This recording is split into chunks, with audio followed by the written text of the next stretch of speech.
Mga higala may buntag, welcome nining atong pag-ong pinalahi na tulumanon ang gitawag natong Murag Radio. Uban ning inyong alagad sa kahanginan, Amy Bustillo. Giklaro ni Presidente Rodrigo Duterte nga dili pagid sa uyon og face-to-face classes nining opening of classes karon tuiga. Gawas ko na anay vaksin nga magamit alang sa mga ma-infected sa COVID-19 dinhi sa Pilipinas. Kini gipasupot ni Duterte ug yang gipaklaro gyud atol sa State of the Nation Address aron pagpatunhay sa mga usahay makapalibog nga mga baruganan ug hunahuna sa nasudnong kagamhanan labot sa pagbukas sa klase. Ang Department of Education gikatakda nga mubukas sa klase sa basic education nga maglangkom sa elementarya ug sa high school karong Agosto 24. Bisan pa man sa mga pagsaway kung andam ba ang gobyerno pag-implementar sa distance learning. Kini base silang survey sa DepEd nga kuno ang mga estudyante uyon lang og distance learning, pinaagi sa internet ug ubang medium nga kinahanglan o dili na kinahanglan nga mag-atubang ang mga maestro ug ang mga estudyante. Sa maong pagduon, adunay dako nga portion sa mga estudyante nga gustong makakat-on pinaagi sa online. Samtang ang uban gustong printed materials isip kabahin sa modular method. Nalipay ko nga naningkamot usab og maayo ang DepEd pagpangitag laing pamaagi aron mapadayon gayud ang klase karon tuiga. Tungod diini, dili lang ang public education ang naninguha nga makasugod yun ang klase, kung dili lakip na usab ang taga-pribadong mga eskwelahan. Apan ang pangutana, sama ba kaha ka-epektibo ang pagtuon sa mga estudyante sa face-to-face classes, ang online ug uban pang hybrid modalities of learning? Usa ka opisyal sa college nga akong gipangutana kung epektibo ba kahaunya ang resulta sa pagtuon pinaagi sa online ug uban pang susamang pamaagi. Ang maong opisyal mitubag nga bahala na ang mga estudyante sa ilang kaugalingong pagpaningkamot.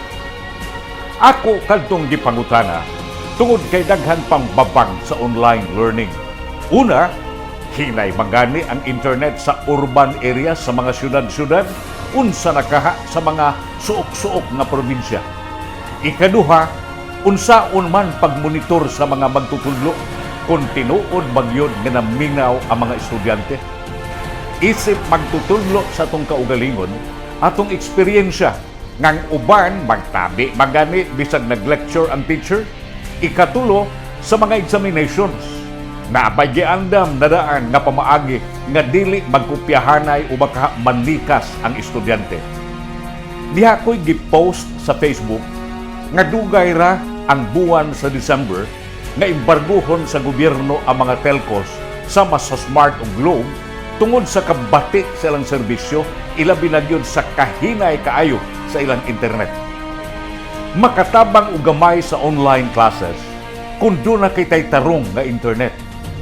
Kay kunwa kini lisod ang pag-realize sa usa ka matuod yun nga distance learning.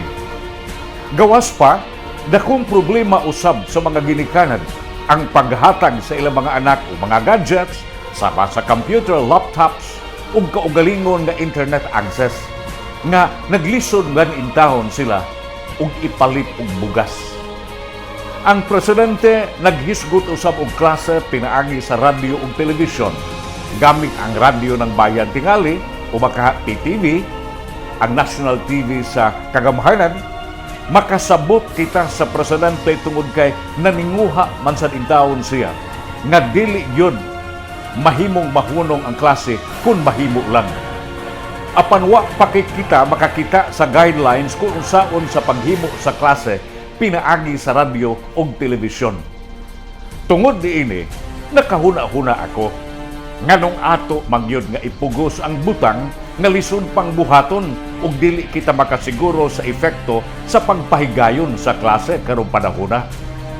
Makasabot ako sa private schools nga nagpanikad na sa klase sa online ug uban pang pamaagi nga dili face to face tungod kay kun way klase wa man say kwarta ang mga nagnegosyo og pribadong eskwelahan. Pero sa DepEd dili kinahanglan nga magdali-dali tungod kay makahuwat man ang mga estudyante bisan pag-usa og duha ka tuig nga dili sila makaeskwela.